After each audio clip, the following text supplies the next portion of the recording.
Zaman udah berubah. Masa yang baru juga akan segera tiba. Bersamaan dengan hal itu, peluang-peluang baru pun akan segera hadir yang harus kamu sadari untuk mendahului orang-orang yang ketinggalan. Resesi ekonomi dan inflasi ada di mana-mana sedang terjadi tanpa kamu sadari. Selama kamu masih membutuhkan uang untuk bertahan hidup, maka kamu bagian dari permainan yang kita sebut dengan kapitalisme. Aturan utama dari game ini adalah kamu tidak dinilai dari seberapa keras kamu bekerja, tapi dengan seberapa efektif pekerjaan kamu.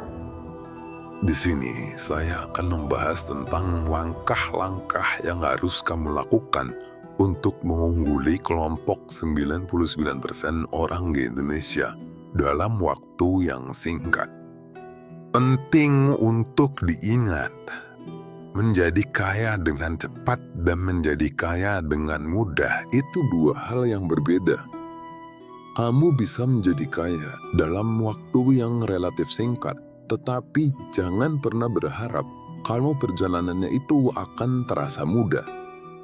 Tapi tenang aja, dengan metode yang akan saya bagikan, kamu akan memiliki konsentrasi yang terfokus seperti laser yang dapat menghancurkan apapun yang menghalangi jalan kamu. Yang pertama, urgensi. Kamu harus selalu berwaspada. Kita akan selalu berada di ambang kehancuran. Saat ini perang terjadi di mana-mana. Kita nggak akan tahu apa yang akan terjadi di masa depan. Bencana besar akan segera terjadi yang kehadirannya tidak pernah diduga oleh siapapun. Sebagai contohnya adalah COVID di tahun 2019 yang menghancurkan seluruh dunia. Kita nggak akan pernah bisa lari karena emang ini adalah bagian dari peradaban manusia.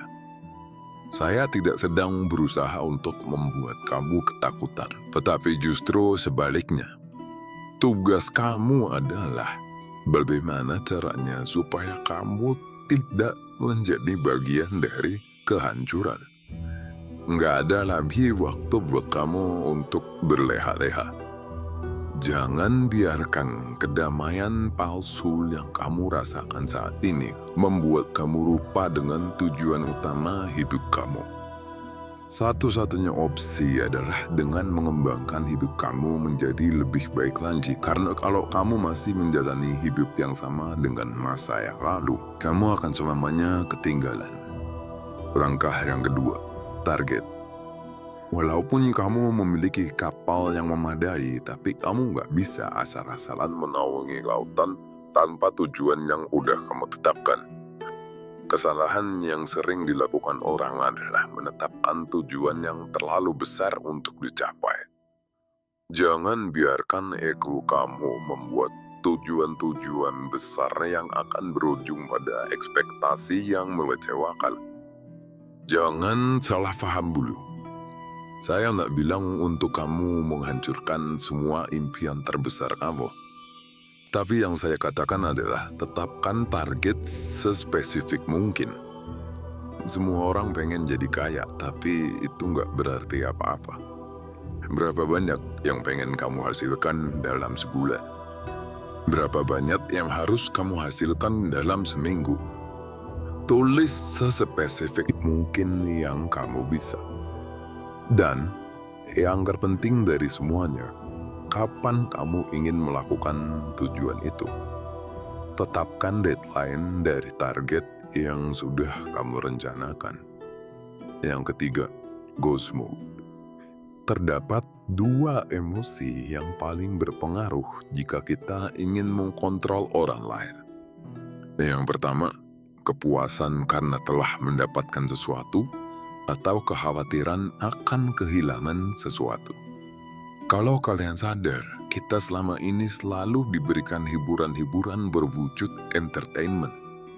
Kita sadar kalau emang ini nggak penting bagi kita, tapi ini cukup efektif untuk mengendalikan perilaku kita tanpa kita sadari.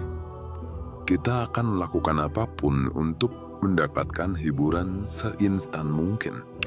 Kalau itu masih belum cukup, kita akan dibuat ketakutan dengan berita-berita hoax yang dapat membuat kita bersikap tunduk dan mudah dikendalikan. Kamu bisa menyingkirkan kedua racun ini dengan ghost mode. Ghost mode adalah sebuah langkah yang kamu lakukan untuk memutus hidup kamu dari media massa atau media sosial yang selama ini membuat kamu terdistraksi.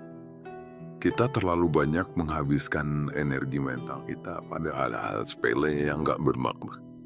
Pada saat kita berhenti menghabiskan mental dan energi kita pada aktivitas-aktivitas yang gak bermutu, maka kita akan memiliki energi tambahan untuk berfokus lebih baik lagi. Kamu pasti akan merasa kesepian, tapi tenang. Kamu bisa bergabung dengan channel ini dan kita bisa saling menguatkan satu sama lain. Yang keempat, eksekusi. Bayangkan kalau kamu lagi hidup di zaman prasejarah di mana kamu harus berburu untuk bertahan hidup. Urgency. Setelah itu, kamu akan masuk ke hutan untuk mencari hewan buruan yang ingin kamu tangkap. Target. Setelah hewannya terlihat, kamu gak bisa nyamperin begitu aja dengan santainya karena hewan itu jelas bakal terhambur. Kamu perlu bersembunyi terlebih dahulu. Ghost mode. Dan langkah yang terakhir yang akan menjadi penentu dari semua proses yang udah kamu lakukan, yakni eksekusi. Kamu pasti akan mengalami kegagalan sebelum akhirnya kamu berhasil menangkap hewan tersebut. Kamu hanya memerlukan persiapan yang lebih baik lagi. Walaupun zaman udah berubah, tetapi insting bertahan hidup kita akan tetap sama dengan manusia jutaan tahun yang lalu. Di zaman modern mungkin kamu gak akan mati kalau kamu gagal berburu. Tetapi kamu akan menjadi budak dari sebuah sistem yang memaksa kamu untuk bekerja seumur hidup tanpa benar-benar meraih kesejahteraan hidup. Kebebasan kamu telah dirampas secara paksa tanpa kamu sadari. Orang-orang merasa senang hidup di zaman modern dengan segala kenyamanan yang mereka miliki. Tapi semua itu datang dengan sebuah konsekuensi yang harus dibayar. Jangan sampai kamu ikut menanggung konsekuensi tersebut. Solusi yang kamu miliki saat ini adalah untuk keluar dari sistem perbudakan modern tersebut. Tahun 2025 akan menjadi tahun terbaik dari tahun sebelum-sebelumnya ketika kamu melakukan persiapan yang matang dari sekarang. Kita nggak akan tahu apa yang akan segera terjadi, atau bahkan sampai kapan kenyamanan kita ini bisa bertahan. Tugas kita hanya untuk melakukan persiapan yang terbaik dan jangan sampai kita ikut membayar konsekuensi yang menghancurkan hidup semua orang.